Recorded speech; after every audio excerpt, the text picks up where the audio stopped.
AutoCAD নির্মাতা Autodesk company তার ইউজারদের সুবিধার কথা চিন্তা করে প্রতিনিয়তই তাদের এই সফটওয়্যারটির ডেভেলপমেন্ট অব্যাহত রেখেছে। আমরা যদি লক্ষ্য করি যে 2000 থেকে শুরু করে তার পরবর্তী সমস্ত ভার্সনগুলোতে নতুন নতুন ফিচার সংযোজন করা হয়েছে। এবং সর্বশেষ অটোক্যাড 2007 যেটি রিলিজ পেয়েছে, এটির মধ্যেও ব্যাপক পরিবর্তন এবং ডেভেলপমেন্ট করা হয়েছে এবং কিছু চমৎকার ফিচার সংযোজন করা হয়েছে। ফলে দিন দিন এর চাহিদা বেড়েই যাচ্ছে। যারা অটোক্যাড ইউজার তাদের জন্য একটি অত্যন্ত পছন্দনীয় সফটওয়্যার এই অটোক্যাড। তো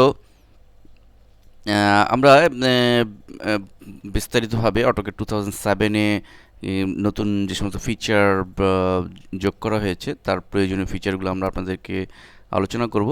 তো প্রথমেই আমরা যে বিষয়টি আপনাদের সামনে তুলে ধরছি সেটি হচ্ছে অটোক্যাড 2007-এ ওয়ার্ক স্পেস নামে অটোক্যাড রান করালেই একটি ডায়ালগ বক্স আমাদের সামনে আসবে এবং এখানে দেখুন রয়েছে যে ওয়ার্ক স্পেস যে মধ্যে 3D মডেলিং, অটোক্যাড ক্লাসিক দুটি অপশন।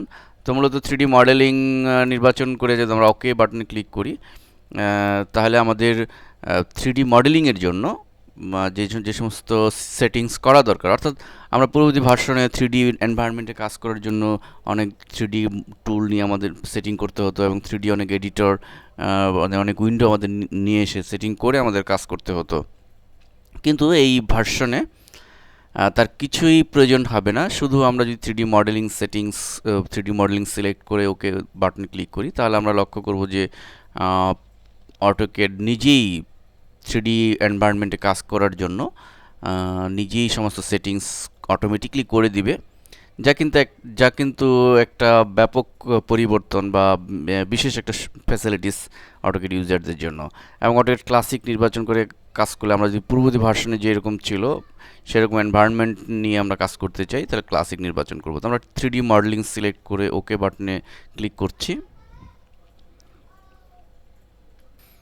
দেখুন আমরা 3D সিলেক্ট করে ওকে করার সাথে সাথে অটোক্যাড নিজেই 3D এনভায়রনমেন্ট তৈরি করে দিয়েছে। আমাদের XY যেটা আমরা লক্ষ্য করছি যেটি কিন্তু এই ইউসেজ কিন্তু আমাদের নিজের মতো করে চেঞ্জ করার প্রয়োজন হতো। এছাড়া অত্যন্ত গুরুত্বপূর্ণ একটি প্যানেল যোগ করা হয়েছে, 3D ম্যাক কন্ট্রোল প্যানেল। এই প্যানেলটি কিন্তু আগে ছিল না।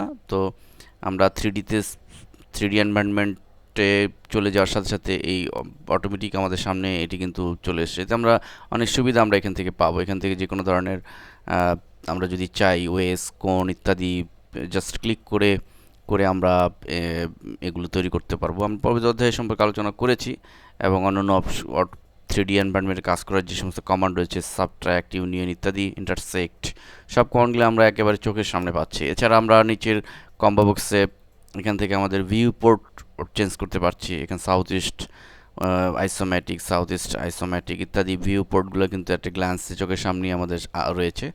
আমরা জাস্ট ক্লিক করার সাথে সাথে আমরা সেটি দেখে নিতে পারবো। এবং এছাড়া এখানে রিয়েলিস্টিক রয়েছে বাই ডিফল্ট। আমরা আমাদের ক্যাডে ড্রয়িং করা ডিজাইনটি কীরকম দেখাবে সেটি আমরা এখান থেকে বিভিন্ন 3D হিডেন রয়েছে, 3D ওয়্যার ফ্যান, রিয়েলিস্টিক ইত্যাদি ভিউতে আমরা দেখে নিতে পারবো।